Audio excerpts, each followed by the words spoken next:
Good afternoon, ladies. My name is Ashley. I'll be doing your group therapy session today. In this women's support group, what happens in group therapy stays in group therapy. I'd ask that you ladies also please be respectful to each other's time when we're talking and to each other's responses as well.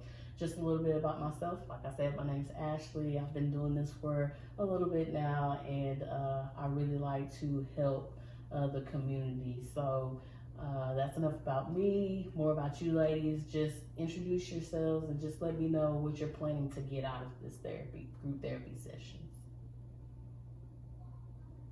My name is Angelique, and I'm hoping to get more clarity about my behaviors and why I react the way that I do. My name is Courtney, and what I plan to get out of therapy is to learn how to not act out of impulsiveness. My name is Shaneri, and what I'm looking to get out of therapy is controlling my emotions. Okay, and so we definitely can benefit from learning how to control our emotions and things like that. And so there is a worksheet that I passed out to you guys at the beginning. It's called The Wise Mind.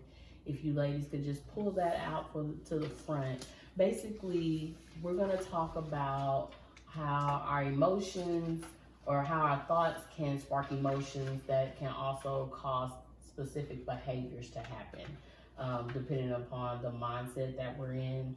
And so this first worksheet, it breaks down what the emotional mind, reasonable mind, and our wise minds are. And so at the bottom, it just says describe a time or an experience that you had in these three different state of minds. And so this first one that we're gonna do is the emotional mind. And so when we're in our emotional mind, that's when our feelings control our thoughts and behaviors. And so we act impulsively with little regard for consequences. And so could each of you ladies just give me an example of when you were in your emotional mind?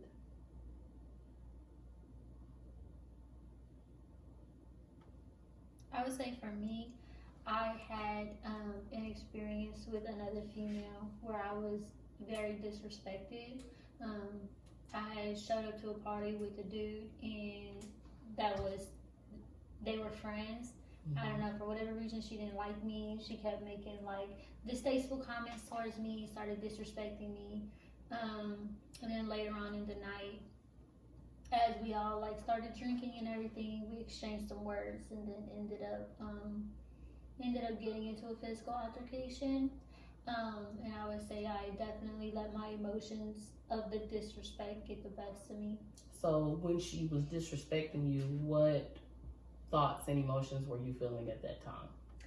I was feeling angry and frustrated because that was my first time meeting her. And like, I don't know if it was, cause I'm not mean to anybody. So it was like for you to just automatically come off and choose not to like me, and then find different things to say about me, or like try to say to me, try to get under my skin. Like, it made me frustrated because it was like I really had to show you like who I was, like outside of this nice persona that I put on. Okay. Shaneri, for you? Well, going off that, you probably need to start being more upfront. Upfront. Probably. I mean, I'm just saying, like with me, if you were to show who you were from the beginning, like I don't feel like she would have felt that way or tried you in that way. When you say up front, what emotions do you feel? What when you say you're gonna be up front with someone, where would your emotions just be? Like standing your ground from the moment you meet somebody. But how would you feel in that moment? I don't know, like have a strong demeanor. A strong demeanor. So I feel like her demeanor probably wasn't strong, so the girl felt like she wanted to pick on her. But would that influence certain behaviors? It would. And what kind of behaviors do you think that would spark? Probably aggressiveness, but it ended in that anyways. Unfortunately. And so sometimes we have to also use our reasonable minds, and we'll talk about that a little later, but our behaviors sometimes aren't always helpful in situations. And so I think as this session continues on, we'll come back to that and we'll reflect on that as well. So give me an example of when you use your emotional mind. When I was being belittled by a peer that was higher up. And so what happened in that situation? I became defensive, and I became defensive because I was embarrassed. It made me want to embarrass the person as well. Okay. For overusing, I feel like she was overusing her authority, and she made me, feel less than. So I just felt like I needed to defend myself in that moment. And so what behaviors did you use when you say you defended yourself? I just embarrassed her back. Like, I don't know. Like, I just said stuff that I probably shouldn't have said. Okay. And what about you, Shaniri? For me, I been in leadership. Was, I don't want to say in a situation, we had interviewing for a position, hiring position, and we had a physician, 24 of us. This one person, 23 of us agreed. This physician dictates everything, and this person was not available. We were communicating like a month before, trying to plan everything, and this physician just didn't show up. We sent out Zoom, just all kind of requests. He was ignoring text messages, phone calls, and everything. And just let this person accepted another job offer. He actually replied to us 3 weeks later. No one is going to wait 3 weeks for a job. So for me, my emotions got the best of me because I'm an assistant manager, but with my manager and director, my emotions got the best of me because I just stormed in the office like what, this really just happened? Instead of sitting down and being like, okay, relax, breathe, it was just like busting through the door like, this is what happens. Like, we can't keep letting this one person do this and that, just not speaking and having the demeanor that a leader is supposed to have. And so you were saying you busted through the door. Before you busted through the door, what were you feeling? What were you thinking in that right before you busted through the door? What were the emotions? Upset and angry that we lost this good person behind one person. Out of 24 people, 23 agreed. Just one, just really irritated and upset. When we do our interviewing process, it's 2 months. So it's not just a person does an interview, we say yay or nay. We put a lot of time, money, effort into it, and it just like that. So that was. And that's understandable too, because it almost makes you feel like your opinion, your voice towards the hiring process and the person you're hiring, that it doesn't matter, and then it also shows that physician doesn't value your time either, right. Because it's with him taking so long to respond, it's almost okay, well, you don't care about my time and you don't care about this applicant's time because you're not responding, and then you say no after everybody else says yes. So it's once you say no, no is no. Yes. And I think she said, because I've been assistant manager of critical care, I'm the one that does the itinerary. So I'm the one that's reaching out to all the managers, all the leaders, making sure do you have time, this and that. So it's a lot of work that I put into it. And then it was just for you just to say no because I didn't get to interview this person. And then it was just next, oh, we have people that apply all the time, but it's it shouldn't be like that. So my emotions got the best of me. This is not cool. The examples you ladies used, they were really good examples because with the emotions that you expressed, you also describe the impulsivity behind it as well. And so on the other side of the circle of the wise mind, we have our reasonable mind. And so this is when we approach a situation very objectively from a smart angle, like we plan and make decisions based upon the facts. And so I like to think of The Good Doctor, if anybody's ever watched that show, him specifically, because a lot of his decisions were based upon his reasonable mind, because he lacked emotions in certain areas or just was not necessarily aware of them, and usually just his behaviors were based upon facts that he actually knew and studied. And so could you ladies give me an example of when you use your reasonable mind? I use my reasonable mind, kind of the same situation. We're now hiring again for another manager. So since I know everything is around this one physician, when I reached out to the person that we're going to interview and coming from North Carolina, I had her give me, we normally just have them give us like 5 dates. I had her give me like 10 dates due to the holidays, sent it to this physician first.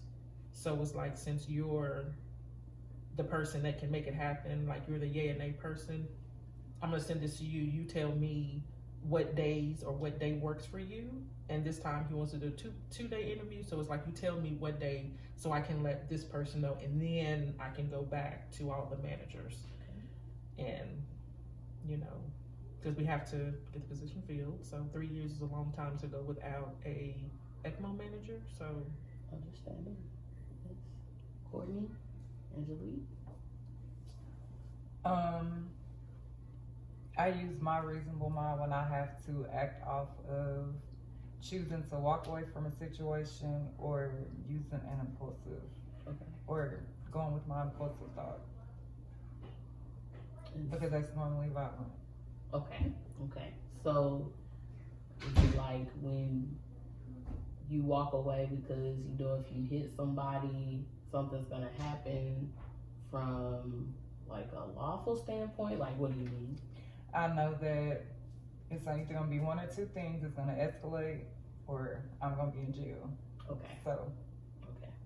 So that seems as if, yes, the fact is, we know here in Texas, you put your hands on somebody, they can press charges and somebody can go to jail. That is true. Yes. Angelique?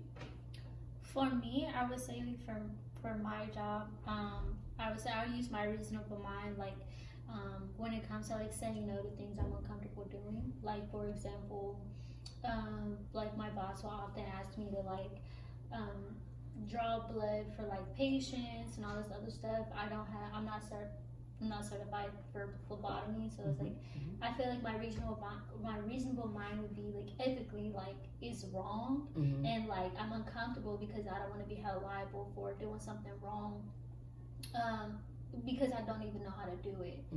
So it's like protecting myself as well as like protecting like the patient and my boss at the end of the day. Okay. And so, as you can see, with the emotional mind and the reasonable mind, they come together and form this little itty bitty oval shape, if you will, within the circles themselves. And so, our wise mind, you'll get the balance between the emotional and reasonable sides.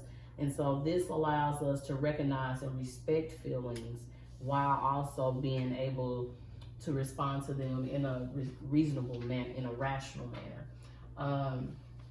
Could you ladies give me an example of when you used your wise mind?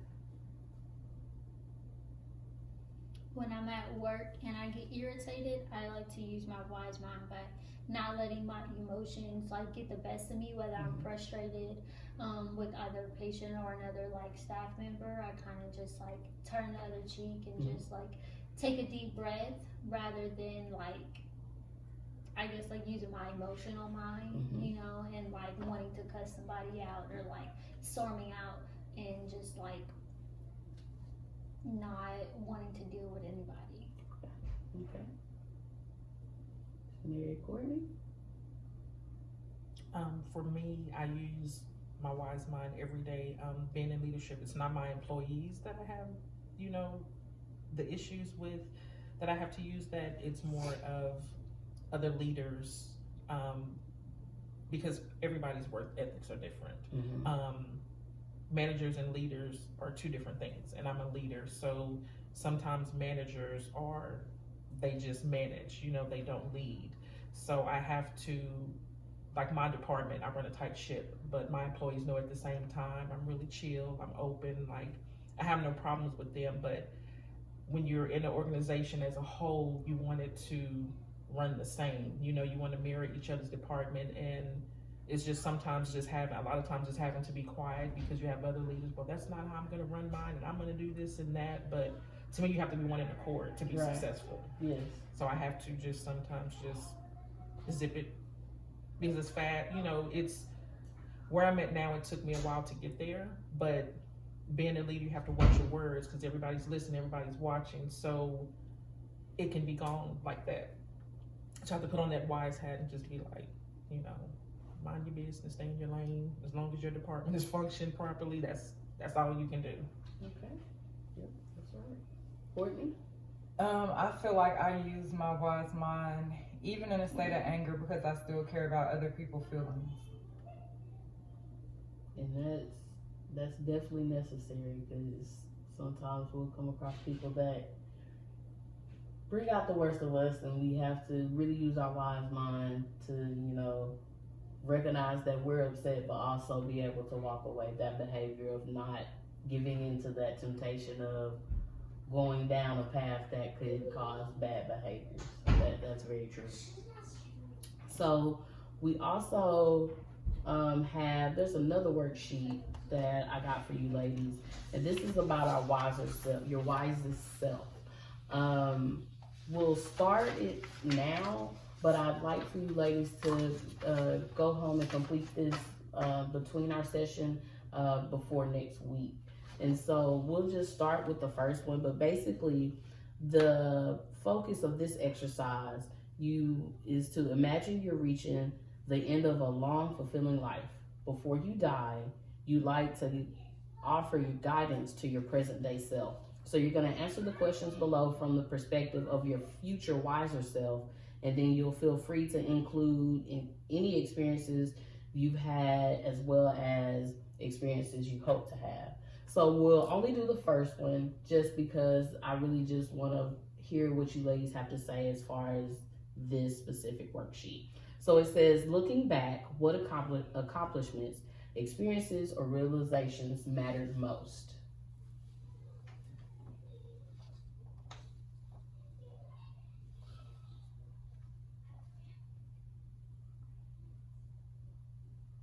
The accomplishment that matters most to me, I would say, would be creating a stable life for myself and creating like a stable home for myself.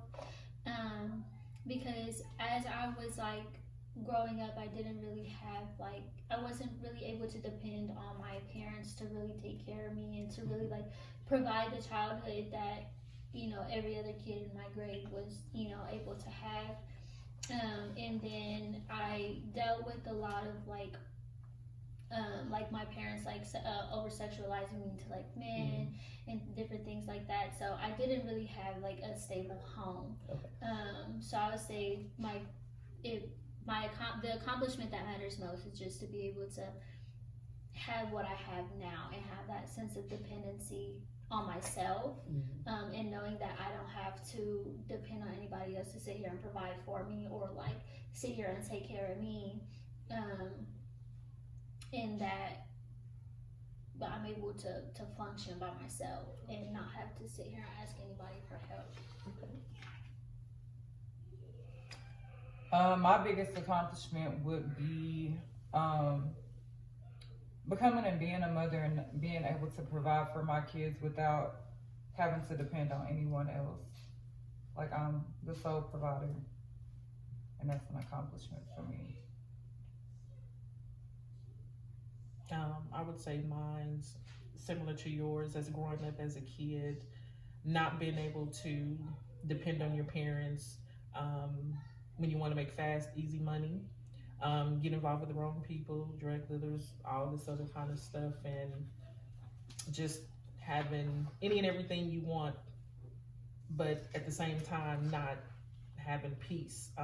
Now I'm at peace and I'm safe, and I make money the right way to provide for myself. So that's my biggest accomplishment to me, is because everything could have went a totally different way had I not just completely walked away from everything. So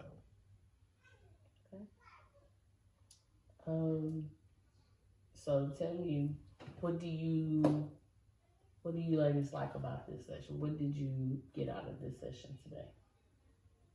and for me, I like that everyone seems to be open and honest, and then you see people have similarities to your childhood, to your background, and it helps you understand people more, and you're not the only one that has been through things like that.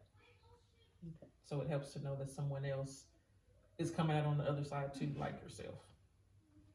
I like that I was able to feel comfortable and speak on things and not feel awkward. I like the no judgment. I think like as women, like a lot of things and a lot of like differences that we have, a lot of women are just so eager to judge rather than really get to know and understand like what makes you act and react the way that you do to certain situations. That's very true. As far as the worksheet goes for the homework, 0 not likely, 100% likely to complete it. How likely are you ladies to complete this worksheet by next session next week at the same time? 100%. I mean, it was cool, but I don't know. I just wish it would have been like on something different. As far as different how? Like a topic or something, I really don't know. Just different. I don't Just have a something suggestion. different. Interesting. Is there something But I'll try that to finish it though. you'll try? What would get you? So give me a number if you say you try. So 100% be like, I'm gonna do it. Like 65%. 65%. So what do you feel is needed for you to get that number higher? Just need to motivate myself to do it. I mean, it was a cool, therapy session. It's just, I don't know. I just wish the topic could have been a little different. And so are there specific things that you would like for us to discuss at the next session? From a topic standpoint? I don't like things that make me have to go back and think about all my emotions and stuff that I went through. So I feel like that's probably why I'm not interested in this. Okay. And that's very understandable. Oftentimes those feelings can spark, and those thoughts can spark up feelings that we don't like to experience. But we can also learn from that and change the narrative on it as well. Seeing that you are a person who has not stayed in that emotional standpoint, if you will, because your behavior seemed different and you were willing to come here today to be a part of group therapy. So I think you're heading in the right direction. How do you feel about that? I feel okay. So if you didn't have to, even with this worksheet, it does say experiences that you've had, but you could also write about the experiences you hope to have. You don't necessarily have to go back and reflect on the ones that you had in the past. So if you were able just to focus on the experiences that you hope to have, give me a number, how likely you would be able to complete this. 100%. 100%? Okay. So specifically for you, same thing with you ladies. If you ladies feel uncomfortable talking about experiences from the past, just talk about experiences you hope to have. So that way you're more comfortable and we can focus on that as well in the next session. But I'd like for you to do that, Courtney. Focus on the experiences you hope to have. Any other questions, concerns for me before I let you ladies go? Will these sessions just be weekly?